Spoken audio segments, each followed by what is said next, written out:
আসসালামু আলাইকুম দর্শক মণ্ডলী, দেখতে পাচ্ছেন কিভাবে পানির স্রোত নিরিবিলি থেকে আমাদের এনায়েতপুরে আসছে। এইভাবেই বৃষ্টি হওয়া মানেই হচ্ছে এনায়েতপুর দক্ষিণপাড়া অঞ্চলের মানুষগুলোর জন্য একটি দুঃখ বয়ে নিয়ে আসে। প্রতিনিয়ত এইভাবে যখনই বৃষ্টি হয়, সামান্য বৃষ্টি হলে আমাদের এই এলাকাটি খুব দ্রুততার সাথে পানি ভরে যায় এবং বাড়িঘর খুব তলিয়ে যায়, অবস্থা খুব ভয়াবহ রূপ ধারণ করে। তার মানে হচ্ছে এখন আমাদের এই অবস্থা হচ্ছে এরকম, বৃষ্টি মানেই হচ্ছে আতঙ্ক। ঠিক এই আতঙ্কটাই যেন সবসময় আমাদের মধ্যেই বিরাজ করতে থাকে। তো দেখুন দর্শক, কীভাবে পানির স্রোত আসছে এবং এইভাবে আমাদের এলাকাটাকে ডুবিয়ে দিয়ে যায় এবং প্রতিদিন ঘর বাড়ি প্রচুর আমাদের বাড়িঘরের আসবাবপত্র প্রতিনিয়ত ডুবে নষ্ট হচ্ছে। ছেলে মেয়েগুলো ঠিকমতো স্কুলে যেতে পারে না।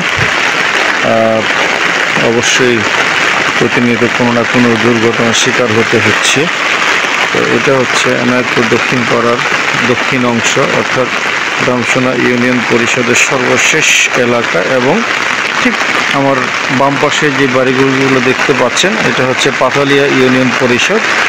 তো কিছুক্ষণের মধ্যেই এই এলাকা সম্পূর্ণভাবে পানিতে ডুবে যাবে। এই সামান্য বৃষ্টিতেই পানিতে ডুবে যায়। আসলে প্রশাসন বলতে এখানে কোনো কিছু নেই। প্রশাসন যদি ঠিক থাকতো, প্রশাসনকে এত বারবার তাগাদা দেওয়া সত্ত্বেও লোকাল গভর্নমেন্ট বা কোনোভাবেই কোনো কিছু কাজ করছে না। তো আমরা এই পরিত্রাণ চাই, আমরা এই দুঃখ থেকে আমরা পরিত্রাণ চাই, আমাদের এলাকার এই কষ্ট থেকে আমরা পরিত্রাণ চাই। আমাদের সন্তানরা যেন ঠিকমতো স্কুলে যেতে পারে। এখানে অনেক বিদ্যালয়, অনেক মাদ্রাসা, ভালো ভালো স্কুল রয়েছে, যেমন সাভার ক্যান্টনমেন্ট পাবলিক স্কুল, তারপরে cantonment board school, English medium, semi English medium বা ইংলিশ ভার্সন রয়েছে এখানে। Morning glory school and college রয়েছে। তো এখানে প্রচুর ছাত্রছাত্রী আসেন, কিন্তু এতটাই কষ্টকর ব্যাপার যে ছেলেমেয়েরা স্কুলে যেতে পারে না, সময় মতো যেতে পারে না। তো এই কষ্ট থেকে আমাদের পরিত্রাণ পাওয়া উচিত। আশা করি প্রশাসন নজর দিবে। আপনি দেখতে পাচ্ছেন নিরিবিলি থেকে কীভাবে পানিগুলো আমাদের এলাকায় নেমে আসছে, খুব ভয়াবহ নিয়ে আসছে। মনে হয় যেন কোনো একটা এলাকা বাঁধ ছুটে গিয়েছে এবং ওইভাবেই পানিগুলো চলে আসতেছে এবং এলাকায় কিছুক্ষণের মধ্যেই পুরো এলাকাটাকে ডুবিয়ে দিয়ে যাবে। দেখুন পানির সমস্ত জায়গায় কিন্তু পানি জমে যাচ্ছে। তো এটাই হচ্ছে অবস্থা, এনায়েতপুর দক্ষিণপাড়ার অবস্থান। খুবই ভয়াবহ অবস্থা। যেভাবে পানি নামছে মনে হয় যেন পাহাড়ের ঢল নেমেছে। পাহাড়ের ঢল যেভাবে পানিগুলো নামতে থাকে, ঠিক সেইভাবেই কিন্তু পানিগুলো নামতেছে। অথবা কোনো একটা বাঁধ যখন ভেঙে যায়, বাঁধ ভেঙে যাওয়ার পর যেভাবে পানির স্রোতগুলো নিচে নেমে আসে, ভাটির দিকে নিচে নেমে আসে, ঠিক আমাদের উত্তরপাড়া দক্ষিণপাড়া অংশ অর্থাৎ এনায়েতপুর দক্ষিণ অংশের অবস্থাটা ঠিক এইভাবেই। আমরা এতটাই অবহেলিত অবস্থায় আছি যা বলে বোঝানো যাবে না। একমাত্র যারা ভুক্তভোগী তারাই শুধু বলতে পারবে যে এই এলাকার অবস্থাটা কী। তো সত্যিকার অর্থে আমাদের অবস্থা খুবই ভয়াবহ। আশা করি প্রশাসন নজর দিবেন এই এলাকার উন্নয়নের জন্য, রাস্তার উন্নয়নের জন্য। আর সবচেয়ে বড় বাধা হচ্ছে এই এলাকায় সঠিক কোনো পানি নিষ্কাশনের ব্যবস্থা নেই, ড্রেনেজ ব্যবস্থা নেই তো নেই, এবং রাস্তার অবস্থা খুব খারাপ।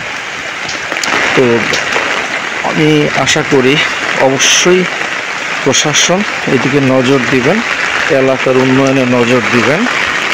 আমি ঠিক কিছুক্ষণ পরে আবার আমরা আপনাকে দেখাবো যে কিভাবে এলাকা অল্প সময়ের মধ্যে ডুবে যাচ্ছে, ডুবে একাকার হয়ে যাচ্ছে, বাড়িঘর পানির নিচে তলিয়ে যাবে। তো একটু পরে ঠিক হয়তো আমি আধা ঘন্টার মধ্যেই আমি আপনাদেরকে এই আপডেটটা দিতে পারবো। দর্শক মণ্ডলী, আমরা বলেছিলাম আমাদের বাড়িঘর যে তলিয়ে যায়, তার ছোট্ট একটি উদাহরণ আমরা আপনাদেরকে এখন দিচ্ছি। দেখুন, এইটি একটি বেশ উঁচু একটি বাড়ি ছিল এক সময়। এখন তার কি অবস্থা। আজকে বৃষ্টি খুব একটা হয়নি, সামান্য একটি বৃষ্টি হয়েছে, তাই কি অবস্থা দেখুন। বাড়িঘর, সমস্ত বাড়িঘরগুলোই একদম মানে ফ্লোর লেভেল হয়ে গিয়েছে, কোথাও কোথাও আবার ফ্লোরের উপরেও পানি চলে গিয়েছে। তো এটাই হচ্ছে আমাদের অবস্থা। আমরা আসলে কতটুকু কষ্টে আছি, এই কষ্টগুলো বোঝানোর জন্য আমার এই ভিডিও করা। আশা করি প্রশাসন দেখবেন, আর বেশি বেশি সাবস্ক্রাইব করে আমার এই ভিডিওগুলোকে ছড়িয়ে দিন, যেন অন্তত পক্ষে আপনার একটি সাবস্ক্রাইবের মাধ্যমে আমার এলাকার একটি উন্নয়ন ঘটতে পারে। কিছুক্ষণ আগে বলছিলাম যে আমি আদার মধ্যে একটা আপডেট দিব। খুব একটা বৃষ্টি হয়নি, সামান্য একটি বৃষ্টিতে দেখেন কি অবস্থা হয়ে গিয়েছে। আমরা বাড়িঘর কিভাবে ডুবে যাচ্ছে, সবগুলো বাড়িঘর পানিতে তলিয়ে যাচ্ছে, দেখতেই পাচ্ছেন। তো এই হচ্ছে অবস্থা আমাদের এনায়েতপুর দক্ষিণ অংশের। এটা হচ্ছে স্বনির্ভর ধামসোনা ইউনিয়ন পরিষদ। আমরা এর আগে অনেকবার চেষ্টা করেছিলাম ইউনিয়ন পরিষদের মাধ্যমে এই রাস্তাটি সংস্কার করার জন্য, কিন্তু কোনোভাবেই আমরা কাজ করতে সমর্থ হয়নি। কারণ প্রতিবারে আমাদেরকে জানিয়েছে এটা হচ্ছে এলজিইডির তত্ত্বাবধানের রাস্তা, অতএব ইউনিয়ন পরিষদে কিছুই করার নেই। এখন যেহেতু এলজিইডির বিষয়, আর এই এলাকাটা এমন একটি এলাকা, ধামসোনা ইউনিয়ন পরিষদ এবং পাথালিয়া ইউনিয়ন পরিষদ ঠিক মধ্যবর্তী একটি অংশ। এই অংশের কারণেই আমাদের খুব একটা কাজের অগ্রগতি হচ্ছে না।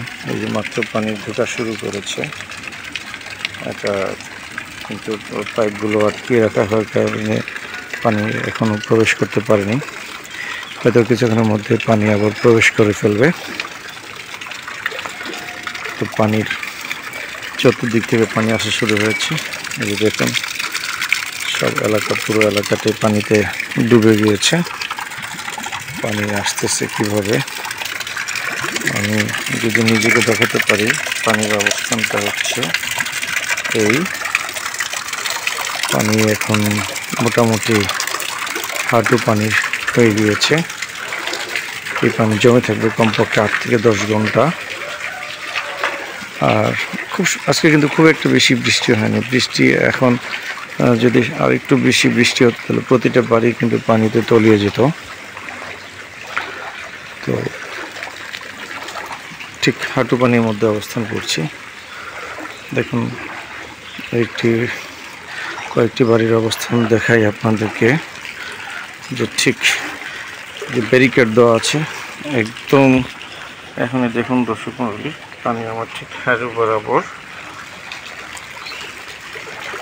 এই একটি বাড়ি ছুঁই ছুঁই অবস্থা, ব্যারিকেড দেওয়া হয়েছে, ব্যারিকেডের একদম ছুঁই ছুঁই অবস্থা। যে কোনো সময় আর সামান্য একটু বৃষ্টি হলেই চলে যাবে। না, আসলে বাড়ির ভিতরে পানি ঢুকে গেছে, এটা দেখতে পাচ্ছেন। চেষ্টা করব বাড়ির ভিতর দেখাই আমরা। একদম বাড়ির ভিতরে, সব বাড়ির ভিতরে পানি। দেখুন কি অবস্থা। তো আমরা অনেকবার চেষ্টা করেছি প্রশাসনকে জানানোর জন্য, কিন্তু প্রশাসনের ওইভাবে কোনো উদ্যোগ পায়নি। তেমনইভাবে আরও অনেক বাড়িঘর ডুবে গেছে। এই বাড়িটিও দেখেন অবস্থা কি, একদম দেখতে পাচ্ছেন অবস্থা। আমরা সামনে আরও যাচ্ছি, জানি না আমরা এর থেকে পরিত্রাণ পাবো কি না। অবস্থা সত্যিই খুব ভয়াবহ। এনায়েতপুর দক্ষিণ অংশে এখানে প্রশাসন আছে বলে প্রতীয়মান হয় না। এই বাড়িটার দিকে তাকান, এই বাড়িটা কিন্তু পানিতে অলরেডি ডুবে গিয়েছে।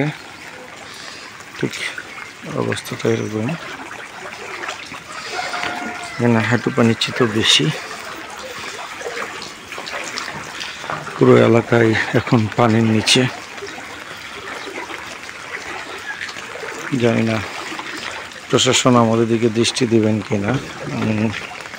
প্রশাসনের দিকে জোর আবেদন করছি আমাদের এই এলাকাটি দ্রুত রাস্তার উন্নয়ন করতে হবে এবং ড্রেনেজ ব্যবস্থার তড়িৎ ব্যবস্থা গ্রহণ না করলে আমরা খুবই কষ্টের মধ্যে দিন যাপন করছি। আমাদের সবচেয়ে বড় সমস্যা হলো আমাদের আসবাবপত্রগুলো একদম ধ্বংস হয়ে যাচ্ছে। আমাদের এমন কোনো অর্থ নেই যে আমাদের যে সহজে আমরা এগুলো কেবল ক্রয় করতে পারবো। দেখুন পুরো বাড়িটি কিন্তু পানির নিচে ডুবে গিয়েছে। এটা একটি মসজিদ, প্রস্তাবিত মসজিদ। মসজিদে এখন পানির নিচে। এই হচ্ছে আমাদের অবস্থা। তো আশা করি প্রশাসন এদিকে বেশ ভালোভাবে নজর দেবেন। দর্শক মণ্ডলী, আমি জোরালোভাবে প্রশাসনের দৃষ্টি আকর্ষণ করছি। এখানে দুইটি প্রশাসন, ধামসোনা ইউনিয়ন পরিষদ। আমি ঠিক যেভাবে হাঁটছি এই রাস্তাটি এখন ধামসোনা ইউনিয়ন পরিষদের বাম পাশে, অর্থাৎ পুরো রাস্তাটি এখন ধামসোনা ইউনিয়ন পরিষদ। আর পাশে যে ডান পাশে যে ওয়ালটি দেখতে পাচ্ছেন বাড়িঘর, সবগুলো কিন্তু পাথালিয়া ইউনিয়ন পরিষদ। 2 নং পাথালিয়া ইউনিয়ন পরিষদ আর 3 নং পাথালিয়া ইউনিয়ন পরিষদ। আর ধামসোনা হচ্ছে 2 নং স্বনির্ভর ধামসোনা ইউনিয়ন পরিষদ। আশা করি ইনশাআল্লাহ আমার এই ভিডিওটির মাধ্যমে প্রশাসনের টনক নড়বে এবং এই রাস্তা প্লাস পানি নিষ্কাশনের ব্যবস্থা তড়িৎ গতিতে কাজ সম্পন্ন করবে প্রশাসন। আমি এই আশাবাদ ব্যক্ত করছি।